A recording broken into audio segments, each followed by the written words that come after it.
जय श्री कृष्णा। उम्मीद करती हूँ आप सब अच्छे होंगे। एक बार फिर से स्वागत है आपका अपने चैनल में। आज आप सुनेंगे जेठ मास महात्म्य 9। तो आज के महात्म्य में आप सुनेंगे सूर्य नारायण के प्रिय पुष्प, सूर्य मंदिर में मार्जन लेपन आदि का फल, दीपदान का फल तथा सिद्धार्थ सप्तमी के फल और विधान के बारे में। तो प्लीज़ आप लोग वीडियो को पूरा देखा कीजिए और वीडियो को लाइक किया करिए और हो सके तो शेयर भी कीजिए ताकि आगे भी लोग इन वीडियो को देख पाएं और कथाओं को सुन पाएं। तो चलिए आज की कथा शुरू करते हैं। श्री ब्रह्मा जी कहने लगे, याज्ञवल्क्य के एक बार मैंने भगवान सूर्य नारायण से उनके प्रिय पुष्पों के बारे में जिज्ञासा की थी। तब उन्होंने कहा था कि मल्लिका अर्थात बेला फूल की एक जाति होती है, वह पुष्प मुझे अत्यंत प्रिय है। जो भी मुझे वह पुष्प अर्पण करता है वह उत्तम भोगों को प्राप्त करता है। मुझे श्वेत कमल अर्पण करने से सौभाग्य, सुगंधित कोटज पुष्प से अक्षय ऐश्वर्य की प्राप्ति होती है तथा मंदार पुष्प से सभी प्रकार के कुष्ठ रोगों का नाश होता है और बिल्व पत्र से पूजन करने पर विपुल संपत्ति की प्राप्ति होती है। मंदार पुष्प की माला से संपूर्ण कामनाओं की पूर्ति, मौलश्री पुष्प की माला से रूपवती कन्या का लाभ, पलाश पुष्प से अरिष्ट शांति, अगस्त्य पुष्प से पूजन करने पर सूर्य नारायण अर्थात मेरा अनुग्रह तथा कनेल का फूल अर्पण करने पर मेरे अनुचर होने का सौभाग्य प्राप्त होता है। बेला के पुष्पों से मेरी पूजा करने पर लोक की प्राप्ति होती है। 1000 कमल पुष्प अर्पण करने से सूर्य लोक में निवास करने का सौभाग्य प्राप्त होता है। बकुल पुष्प अर्पण करने से भानु लोक प्राप्त होता है। कस्तूरी, चंदन, कुमकुम तथा कपूरी के योग से बनाए गए यक्ष कर्दम गंध का लेपन करने से सद्गति प्राप्त होती है। सूर्य नारायण के मंदिर का मार्जन अर्थात साफ सफाई और उपलेपन करने वाला सभी रोगों से मुक्त हो जाता है और उसे शीघ्र ही प्रचुर धन की भी प्राप्ति होती है।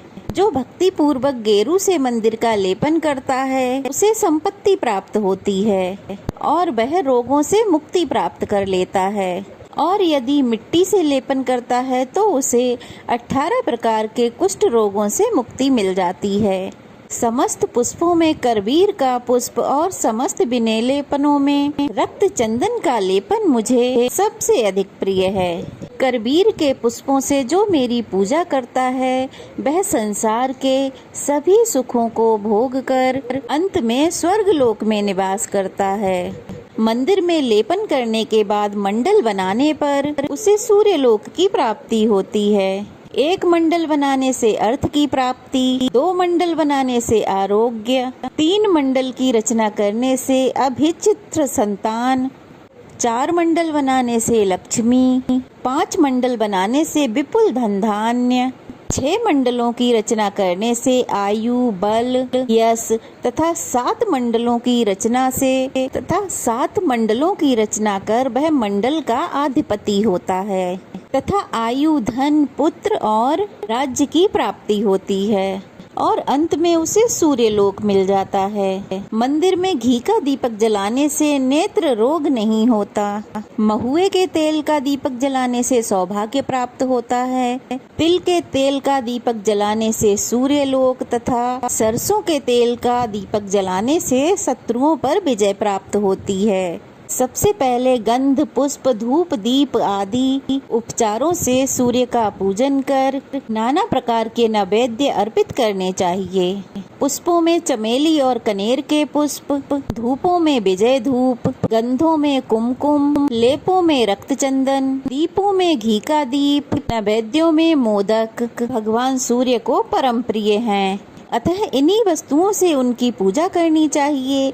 पूजा करने के बाद प्रदक्षिणा अर्थात परिक्रमा और नमस्कार करके हाथ में सफेद सरसों का 1 दाना और जल लेकर सूर्य भगवान के सामने खड़े होकर हृदय में अभीष्ट कामना कर चिंतन करते हुए अर्थात आपकी जो भी कामना है उसका ध्यान करते हुए सरसों सहित जल को पी जाना चाहिए। परंतु दांतों से उस सरसों के दाने का स्पर्श ना हो सके। इसी प्रकार दूसरी सप्तमी को श्वेत सरसर अर्थात पीली सरसों, उसके 2 दाने जल के साथ पान करना चाहिए। इसी तरह सातवीं सप्तमी तक एक एक दाना बढ़ाते हुए उसे मंत्र के साथ अभिमंत्रित करके पान करना चाहिए।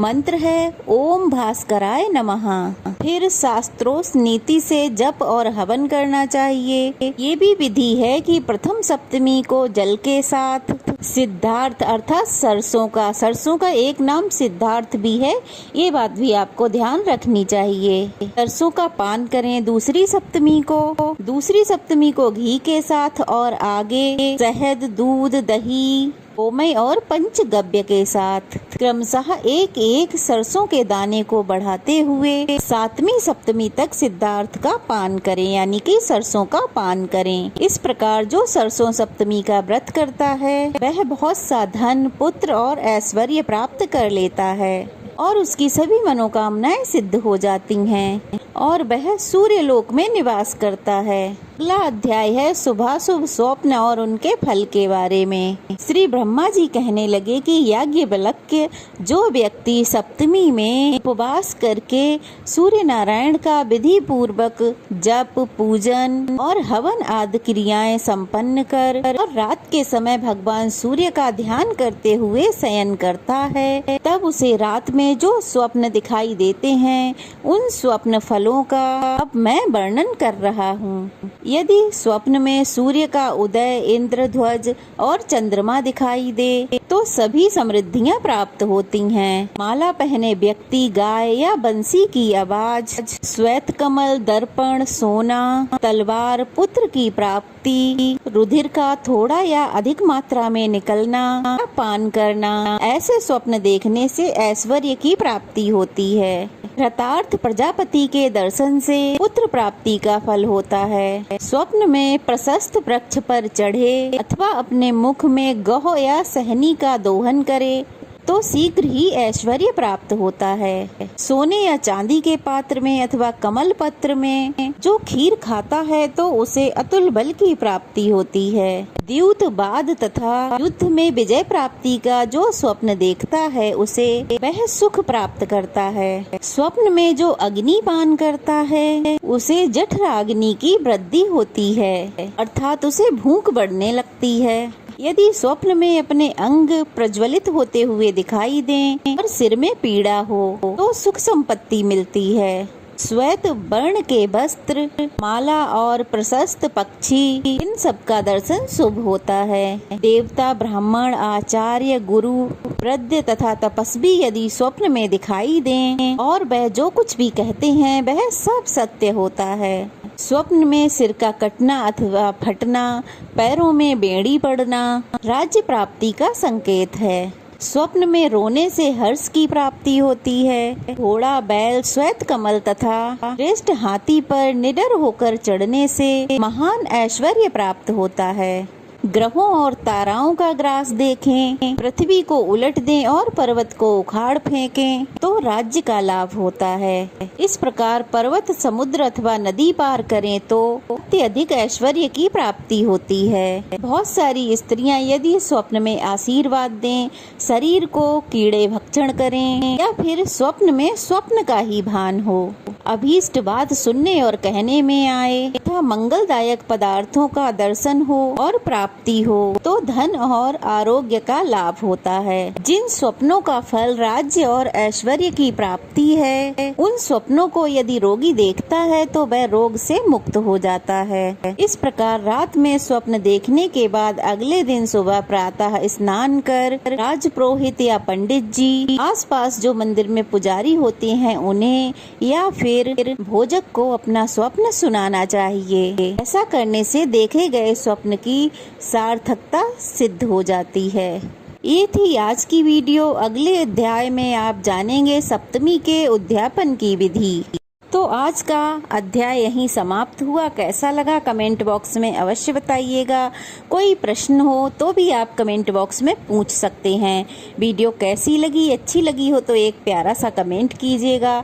और अगर नए हैं तो प्लीज़ चैनल को सब्सक्राइब कीजिए, वीडियो को लाइक कीजिए, शेयर कीजिए, ताकि ज़्यादा से ज़्यादा लोग वीडियो को देख पाएँ, अच्छी अच्छी कथाएँ सुन पाएँ और उन्हें भी अच्छा महसूस हो। क्योंकि ये पावन पवित्र कथाएं सुनने से हमें अंदर से ही बहुत अच्छा लगता है और हमारी पॉजिटिविटी बढ़ जाती है। तो आप ऐसा अवश्य कीजिएगा। अपने रिश्तेदारों पड़ोसियों के साथ वीडियो को शेयर कीजिएगा, ताकि वो लोग भी अच्छी अच्छी बातें सीख पाएँ। क्योंकि ये कथाएं जितनी ज़्यादा सुनी जाएंगी उतनी ही ज़्यादा अच्छी बात है। आपको अच्छी लगती हैं तो आप दूसरे को शेयर करें, ताकि वो भी सुन पाएँ। इन्हें खुद सुनना तो अच्छा है ही, तथा दूसरों को सुनाना और भी अच्छा माना जाता है। तो चलिए अब फिर मिलते हैं, तब तक के लिए जय श्री कृष्णा।